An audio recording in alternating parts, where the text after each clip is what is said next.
రేయ్! ఏదో ఒకటి చేసి ఒక 4,00,000 సెట్ చేస్తాను. బ్యాక్ డోర్‌లో ఎలాగైనా ఓ జాబ్ చూడరా. సిట్యుయేషన్ చాలా వరస్ట్‌గా ఉంది. ఈ పెళ్లి సంబంధాలు చూడడం చాలా కష్టమండి. అబ్బాయికి నచ్చిందనుకోండి, అమ్మాయికి నచ్చదు. అమ్మాయికి నచ్చిందనుకోండి, అబ్బాయికి నచ్చదు. సరే, అసలేమనుకుంటున్నావయ్యా?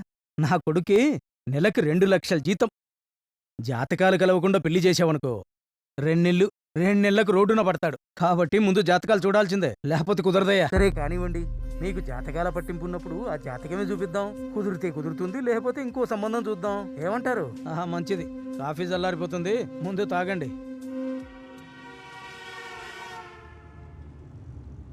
ఇవాళ రేపు జాతకాలు ఎవరిసారి పట్టించుకుంటున్నారు? పట్టించుకోవాలి, తప్పకుండా పట్టించుకోవాలి. అసలు ఏమనుకున్నావయ్యా? నా కొడుక్కి నెలకి 2,00,000 జీతం. జాతకాలు కలవకుండా పెళ్లి చేసావనుకో, 2 నెలలకు రోడ్డున పడతాడు. జాతకాలు కలవకుండా పెళ్లి చేసావనుకో, 2 నెలలకు రోడ్డున పడతాడు.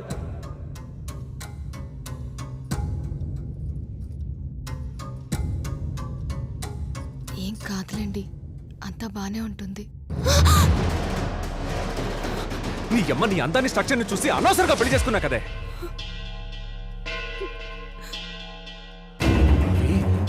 అవి అవేవో జాతకాలుంటాయంట. అవి చూడకుండా, నమ్మకుండా, కనీసం ఆలోచించకుండా పెళ్లి చేసుకున్నా కదే.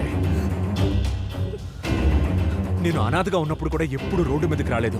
నిన్ను పెళ్లి చేసుకున్నాక సరిగ్గా నెలకి రోడ్డు మీదకి వచ్చాను కదే. తప్పు నాదే. అయినా చూడగానే పెళ్లి చేసుకోవడం ఏంటే? ఇలాంటి దరిద్రాలు కాకుండా ఇంకేం జరుగుతాయి నా లైఫ్లో? అసలు జాతకాలు మోస్ట్ పవర్ఫుల్ అంట. నిన్ను చేసుకున్నందుకు నేను చచ్చిపోతానేమో, అది కూడా తెలిసి చావట్లా నాకు.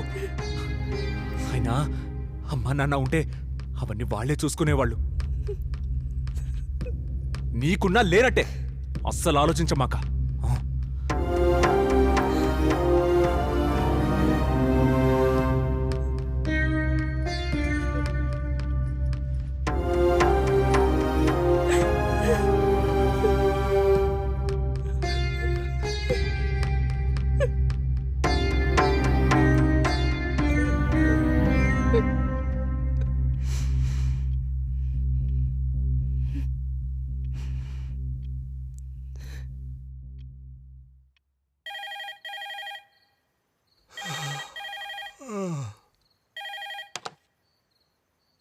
హలో, నాన్న, ఏంటమ్మా ఈ టైంలో?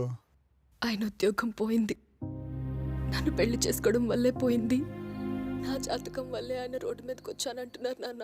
నేనేం తప్పు చేశాను? నేను ఆయన జీవితంలోకి వెళ్ళలేదు కదా, ఆయనే కదా నా జీవితంలోకి వచ్చింది. నువ్వేం ఆలోచించకమ్మా. ఆయనకెవరు లేరు కదా. కోపమైనా ప్రేమైనా నీ మీద కాక ఇంకెవరి మీద చూపిస్తారు? ఓ పంచి, రేపొద్దున దగ్గరలో ఎవరైనా జ్యోతిష్కుడు ఉన్నాడేమో చూడు, వెళ్ళి జాతకం చూపించు. దానికి ఏమైనా చెయ్యాలంటే చేద్దాం.